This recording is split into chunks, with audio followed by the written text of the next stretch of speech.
ሰላም ሰላም ናይ ዮኒ ቱብ ተኸታተልቲ ከመይ ኒኣኹም ከመይ ቀኒኹም ኣነ እኳ ሰላም ኣለኹ እግዚኣብሔር ይመስገን በብዘለኹምዎ ሰላምኩም ብዙሕ ትርፊ የለለይ ኩራት ኣሕዋተይ ሓደሽቲ ነዛ ቻነል ሳብስክራይብ ናገርኩም ቤተሰብ ኮኑ እንኳዕ ድሞ ብሰላም መጻኹም ቤተሰብ ዝኾንኩም ድሞ ሸር ላይክ ናገርኩም ምትውዕኹም ኣይፈለየኒ ኩለኩም ይፈቲ እሽም ባርከስ ሎማዓንቲ ሒዘልኩም ዝመጻኹ ድሞ ንዝነኣቐል ጨጉርና ይኹን ንዝረግፍ ከምኡ ደሞ ምንዋሕ ንዝኣበየና ጽቡቕ ዝኾነ ውህድ ሰድር እየ ሒዘልኩም መጽየ ማለት እዩ ሰድር ብቫይታሚናት ዝበልጸገ ቫይታሚናት ዝሓዘ ከም ቫይታሚን ሲ ማለት እዩ ንጨጉርና ድሞ ጽቡቕ ምግቢ ይኾኖ ስለዚ ኣሰራርሑ ከርእየክን እየ ተጠቐማሉ ኢኽን ማለት እዩ ኩራት ኣሕዋተይ ቅድሚኣ ግን ናብዛ ቪድዮ እዚኣ ዝሰራሕዋ ብቐዳማይ ማለት እዩ ሱማ ንገርና ናታ ጀል ሱማ ስታይ ትበሃል ፎቶ ቀምጥልና ኢልክን ብዙሓት ሓቲትክናኒ ማለት እዩ ኩራት ኣሕዋተይ ዳርጋ መብዛሕትኡ ከምዚ ሕቶ እዩ ነይሩ እና እዚኣ ትመስል ሻምቦና ዓላ ደሞ ንእሽተይ ኒኣታ ማለት እዩ ብጣዕሚ እያ ጽብቕቲ ቅድሚ ምሕጻብና ካብ 5 ሻብ 10 ዘሎ ደቂቕ ጌርና ኢና ንሕጸቦ ማለት እዩ ኩራት ኣሕዋት እና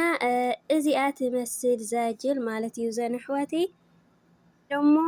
ኣበይኽ ዘለኺ ኣብ ስዑድ ዓረብ ክርከብ ደልበልክናኒ እወ ኣብ ሳዕዲ ዓረብ እዩ ዝርከብ ኣብ ሪያድ እየ ዘለኹ ማለት እዩ ሕዚ ኣሰራርሓ ናዛ ሰድር ኣብዚ ሓደ ሽጉርቲ የለኒ ብኸምዚ ጭድድ ከብሎ እየ ምስኡ ኸዓኒ ምስማር ኣለኒ ማለት እዩ ቅንፍር ኣለኒ ውዘይ ቅንፍርና እዚ ሽጉርቲ ብሓደ ከውስለ እየ ብደንቢ ገይሩ ክሻብ ዝበስል ኣብ ሓዊ ክገብሮ እየ ማለት እዩ ኩራት ኣሕዋተይ ንጨጉርና ብጣዕሚ ጥቕሚ እዩ ዘለዎ እና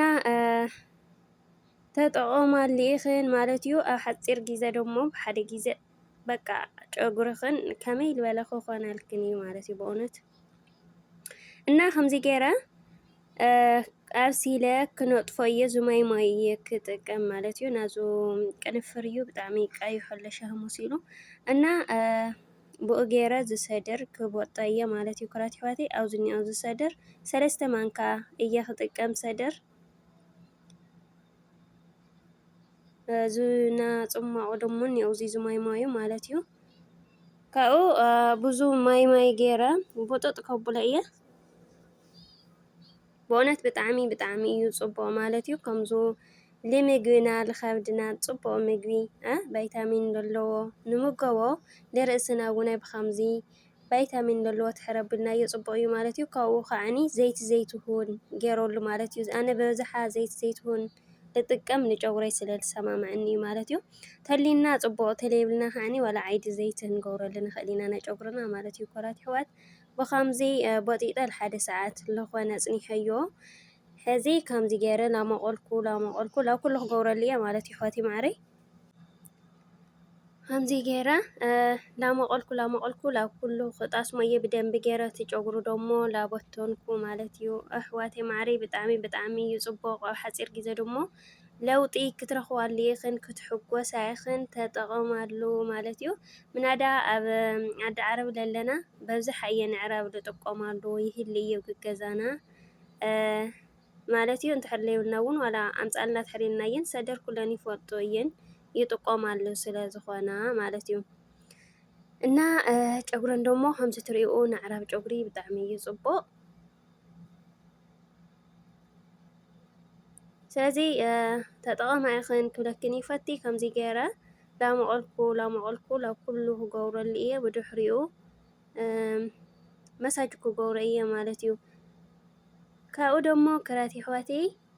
5,000 ሰብስክራይብ ኣትየ ኣለኹ ማለት እዩ 5,000 ክብረት ይሃበለይ ብእውነት ኣዝየ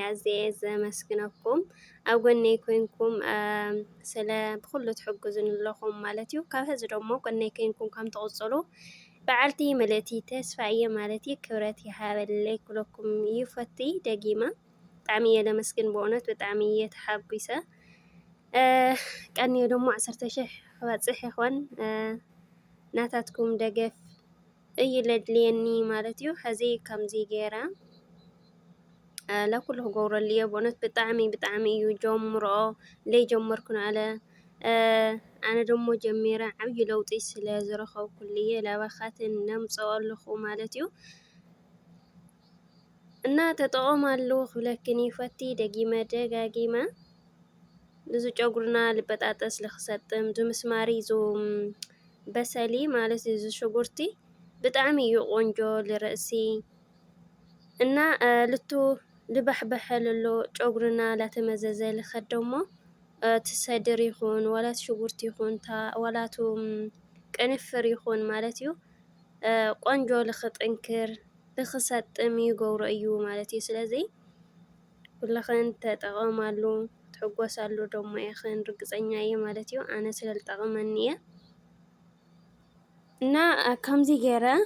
ኩሉ ገይረሉ ኣለኹ ሕዚ ብዙ ፌስታል ገይረ ብድሕረይ እዚ ልገብረሉ ኣለኹ መሳጅ ክገብሮ ስለልኾንኩ ዝጨጉረይ ላብ ክዳነይ ከይፅይቐለ እየ ማለት እዩ። ዋላ ልኾነ ፎጣ እውን ክንገብር ንኽእል ኢና። ኣነ ግን እዛ ፌስታል ኣብኣተላ ክጥቀመላ ስለልደለኹ ርእሰይ ክሽፍነላ ስለልደለኹ እየ ማለት እዩ። እና እንትሪኦ ብደንቢ ገይረ ገይረሉ እየ ሕዚ መሳጅ ክገብሮ እየ ላቦቶንኩ ኩሉ ማለት እዩ። ዝኾነ ነገር ጌርና መሳጅ ክንገብሮ እኒአና ጨጉርና ዋላ ማይ ናማይ ይኹን ናልኾነ ተጠቒምናሲ ልኾነ ከምዚ ማስክ ግዛዕ ምዛዕ እንድሕር ተጠቒምና ኮይንናሲ ንጨጉርና ብደንቢ መሳጅ የድልዮ እዩ። መሳጅ ክንገብሮ እኒአና ልትዓበሰ ለሎ ቆርበትና ልኽኽፈት ካብኡ ደሞ ጽቡቕ ልኽወቅል ይገብሮ እዩና ብደንቢ ጌርና መሳጅ ክንገብሮ እኒአና ማለት እዩ። ጌርና ሱቕ ክንብል የብልናይ ሕዚ መሳጅ ገይረ ወዲአ ከምዚ ገይረ ጥቕልል ከብሎ እየ ካብኡ ብፌስታል ሽፍን ኣቢልና ማለት እዩ ል2 ሰዓት ነጽንሖ ከምዚ ገይረ ሕዚ እዛ ፌስታል ኣብኣተለኹ ላብ ርእሰይ ክገብራ እየ ሸፊነ ደሞ 2 ሰዓት ከጽንሖ እየ ማለት እዩ። ኩራት ኣሕዋተይ በእውነት ክንገረሉ ኣይኽእል ብስሩ ብጣዕሚ እዩ ጽቡቕ ከምዚ ገይረ 2 ሰዓት ምስ ገበርኩ ግናይ ክሕፀቦ እየ ማለት እዩ። እና ድሕሪ 2 ሰዓት ክምለስ እየ 2 ሰዓት ገይረ ደሞ ተመሊሰ ኣለኹ። ሕዚ ክንሕፀብ ከለና ብሻምቦ ኖርማል ከምቲ ኩሉ ግዜ ጌርና ንሕፀቦ ኢና ንሕፀቦ ማለት እዩ። ሕዚ ተሓፂበ ክምለስ እየ ኣነ ደሞ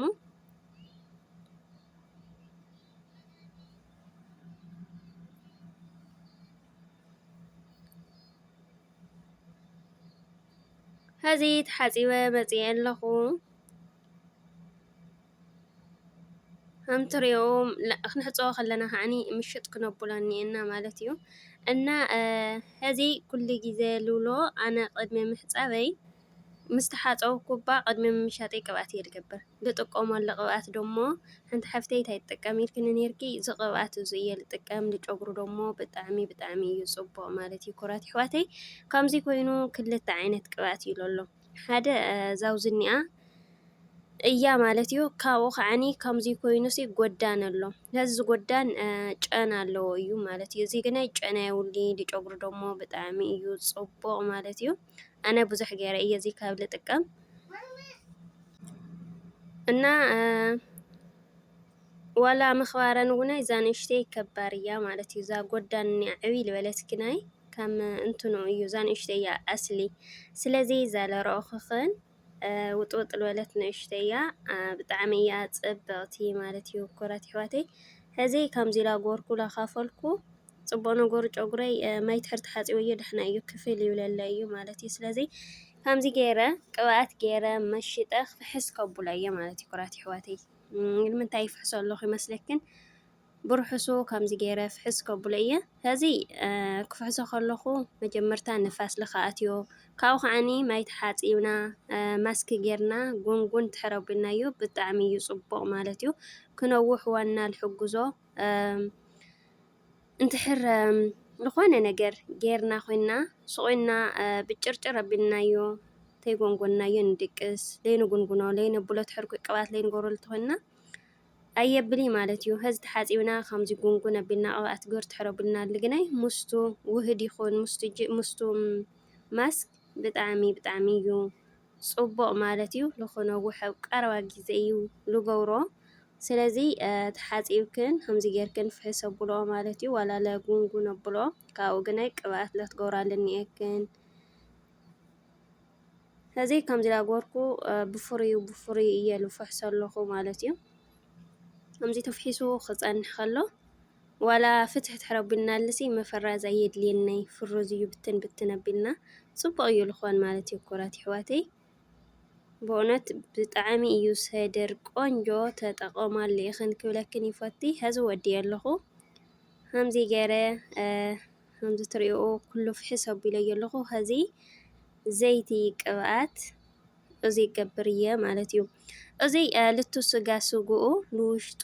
ምንታን ከኣትላፍትሽጥ ስጉኡ እየ ማለት እዩ መሳጅ ጌርና ስለ መሳጅ ንገብሮ ከለና ስለ ልፍሕፍሓሎ ጌርና ምስ ወዳና ደሞ በደንብ ጌርና ቅብኣት ዘይቲ ላፍትሽጦ ስጉኡ ከነ ቡለኒአና ንገብረለኒአና ማለት እዩ እንተሕር ተሓፂብና ወይ ከዓኒ ልኾነ ማስክ ጌርና እንተሕር ቅብኣት ለይ ንገብረሉ ኮይና ሕማቕ እዩ ማለት እዩ ስለዚ ከምዚ ጌርክን ግበራልይኽን ክብለክን ይፈቲ ናይ ሎማዓንቲ መደበይ እዚኣ እያ ነይራ ማለት እዩ ፈቲኽና ክትኮና ደሞ ተስፋ ይገብር ኩራት ይሕወቲ شاب خالي مدب لمزق شير لايك سبسكرايب ناغوركم متوعكم اي فريني كلكم يفتي هناز زبل رئيتو دمو ابوتا خومنت اقمط اللي نتوني هناز رئيتو كابلبي لمسكن مالتيو تحرتقاقي كتقرموني دمو سوسي سويو مستياتو مالتيو سلازي نعي دمو نساتو ميهم مستياتي تتقاقي جيجايي للرئيكم نساتو ميهم جيجا خالو على خير رئيكاينا مستياتي نسخاتهم سلالخونكم جيجا تحرهالين دمو الروماني مالتيو ريتاتاتكم نايزا فيديو دمو أو كومنت أغمط اللي كلكم يفتي شاب خالي مدب أو قصالي كشاب نراخب دمو باي باي دحان كأنيو